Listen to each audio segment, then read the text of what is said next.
8월 3일 수요일입니다.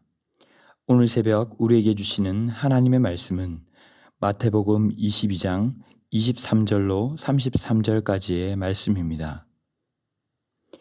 부활이 없다 하는 사두개인들이 그날 예수께 와서 물어 이르되 선생님이여 모세가 일렀으되 사람이 만일 자식이 없이 죽으면 그 동생이 그 아내에게 장가들어 형을 위하여 상속자를 세울지니라 하였나이다. 우리 중에 7형제가 있었는데 마지가 장가들었다가 죽어 상속자가 없으므로 그 아내를 그 동생에게 물려주고 그 둘째와 셋째로 7째까지 그렇게 하다가 최후에 그 여자도 죽었나이다. 그런즉 그들이 다 그를 취하였으니 부활 때에 7 중에 누구의 아내가 되리이까? 예수께서 대답하여 이르시되 너희가 성경도 하나님의 능력도 알지 못하는 고로 오해하였도다. 부활 때에는 장가도 아니가고 시집도 아니가고 하늘에 있는 천사들과 같으니라. 죽은 자의 부활을 논할진대 하나님이 너희에게 말씀하신 바 나는 아브라함의 하나님이요 이삭의 하나님이요 야곱의 하나님이로라 하신 것을 읽어보지 못하였느냐. 하나님은 죽은 자의 하나님이 아니요 살아있는 자의 하나님이시니라 하시니 무리가 듣고 그의 가르치심에 놀라더라. 아멘.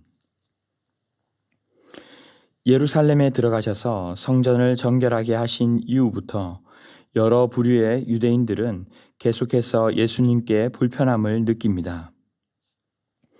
예수님이 비유로 그들의 모습을 낱낱이 지적하시자 이들은 결국 예수님을 해하고자 하는 생각을 하게 됩니다.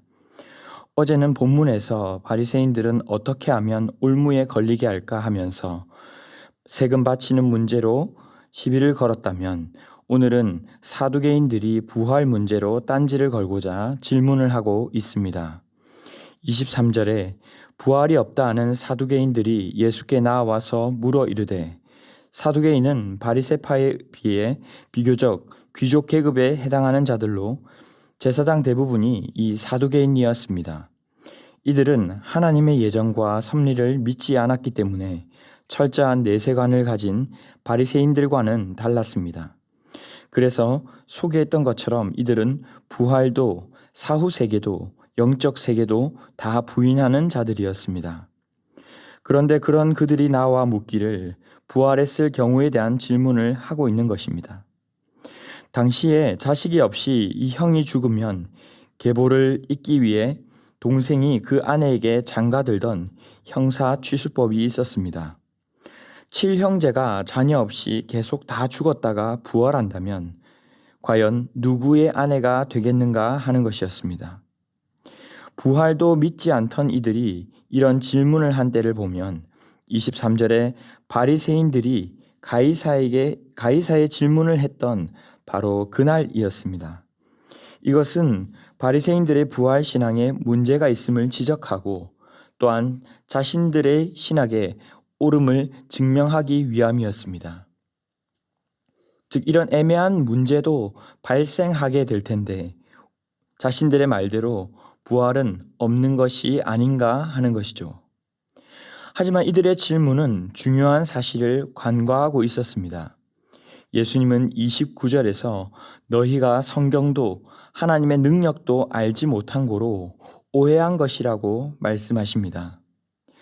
참고로 사두개인들은 모세 오경만을 믿고 하나님 나라의 구원과 심판에 대한 이 예언서는 믿지 않았습니다. 이들은 부활하는 것 자체가 하나님의 신비이며 능력이라는 그 사실을 배제한 채 그저 자신들의 틀 안에서 생각했던 것입니다. 예수님은 30절에서 부활 때에는 장가도 아니가고 시집도 아니가고 하늘에 있는 천사들과 같으니라고 말씀하십니다.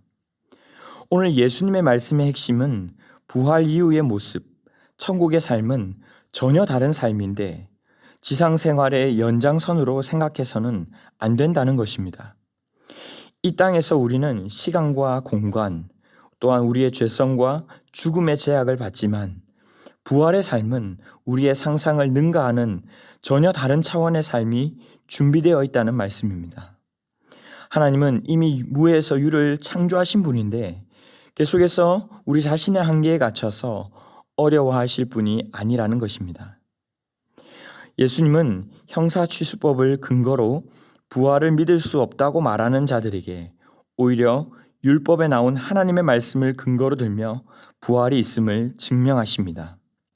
출애굽기 3장 6절 말씀을 인용하여서 나는 아브라함의 하나님이요 이삭의 하나님이요 야곱의 하나님이로라 하신 것을 읽어보지 못하였느냐.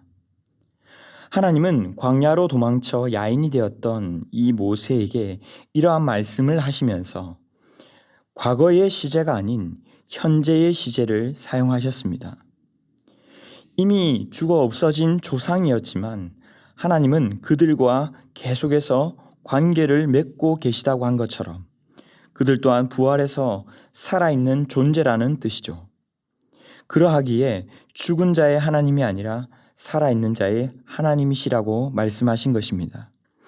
사두개인 무리는 예수님 앞에 아무런 반박도 할 수 없었던 것이죠. 사랑하는 성도 여러분, 우리도 우리의 틀 안에서 하나님의 나라를 또한 예수님을 바라보려 할 때가 있습니다. 부활을 전면적으로 부인하는 분들은 잘 없겠지만 우리의 눈에 보여지지 않으면 마치 영적인 세계가 없는 것처럼 살아갈 때가 많지 않습니까? 어려움이 오면 하나님께 먼저 나아가 기도하기보다는 우리의 계산과 방법으로 해결하려 할 때가 있지는 않습니까? 교회를 다니고 믿는다는 사람들도 결국 세상의 방식, 내 생각대로 어려움을 대하기에 하나님의 일하심과 하나님 나라의 비밀을 경험하지 못하고 살아가는 이들이 얼마나 많은지 모릅니다. 그러나 하나님은 죽은 자의 하나님이 아니라 산 자의 하나님이심을 믿으시기 바랍니다. 영원한 생명을 주신 주님은 지금도 우리의 삶에서 살아서 역사하고 계시는 줄로 믿습니다. 물론 지나친 이원론으로 천국만 바라본다며 이 땅의 삶을 무시하는 신앙도 건강하지 못하겠지만 하나님이 아닌 이 세상의 것으로만 살아가려는 것 또한 믿음이 없는 삶인 것입니다. 하나님께 구하며 살아가야 합니다. 성도는 하나님의 은혜로 살아가는 자들입니다. 우리는 살아가는 동안 계속해서 하나님의 은혜와 능력을 구하며 살아가야 합니다. 하나님의 능력과 역사하심을 삶에서 경험할 수 있기를 사모하고 구체적으로 구하며 나아가는 여러분들이 되시기를 바랍니다. 두 번째로는 우리가 건강한 종말론을 가지고 주님의 오심을 바라보고 기다린다면 이 땅에서 우리의 삶과 세상에 대해 무관심해지는 것이 아니라 그리스도인으로서의 삶에 더욱 충실해진다는 것을 기억하시기 바랍니다. 주님을 우리가 그 언젠가 배울 텐데 어떻게 하면 이 세상 사는 동안 주님을 더 기쁘시게 할 수 있을까? 세상의 유한한 것에 미련을 두는 것이 아니라 하나님을 사랑하고 이웃을 섬기는 데에 사용할 수 있을까 고민하며 살게 되는 것이죠. 말씀을 맺겠습니다. 내가 바라보는 한계 속에 주님을 가두는 일이 없기를 바랍니다.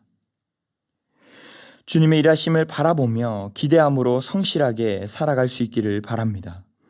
이 세상을 살아가는 동안 힘들고 어려운 순간들도 있을 것입니다. 억울한 오해를 받기도 하고 손해를 보기도 하고 하지만 그 고난을 부활에 대한 소망과 믿음으로 기꺼이 이겨나가게 되는 힘이 될 줄로 믿습니다. 우리에게 부활은 소망이요 힘입니다. 그 힘으로 오늘도 주님의 능력을 구하며 이 땅에서 천국의 질서를 세워나가는 귀한 여러분들 다 되시기를 주님의 이름으로 축원합니다. 기도하겠습니다. 사랑의 주님 감사합니다. 이 땅에서의 삶이 끝이라면 우리의 모든 것이 헛것일진데 부활을 약속하시고 친히 예수님께서 부활의 소망이 되어주심에 감사합니다. 언제나 그 부활을 바라보며 살도록 하시고 우리가 할 수 없다고 힘들다고 해서 마치 주님도 하실 수 없는 것처럼 소망을 잃거나 낙심하지 않도록 은혜를 베풀어 주시옵소서.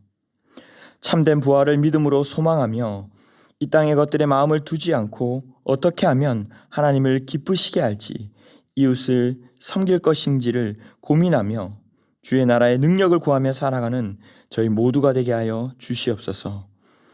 예수님의 이름으로 기도하옵나이다. 아멘. 이 시간 함께 기도하실 때 주신 말씀을 붙들고 기도하시고 주간 기도 제목에 따라 전도와 선교를 위해 기도하겠습니다. 신부산교회가 부산 지역에 죽어가는 영혼을 살리는 교회 되도록, 영혼을 품고 기도하며 복음 전하는 교회 되도록 우리 교회가 후원하는 선교사님들과 세계 선교를 위해서도 기도해 주시기 바랍니다. 특별히 지금 전쟁 가운데 고통하고 있는 이들에게 속히 회복을 주시고 오늘까지 진행되는 중등부 수련회와 이번 주 주말 진행될 고등부 수련회에 큰 은혜 더하여 주시도록 합심 제목과 개인적인 기도 제목으로 기도하도록 하겠습니다. 함께 기도하겠습니다.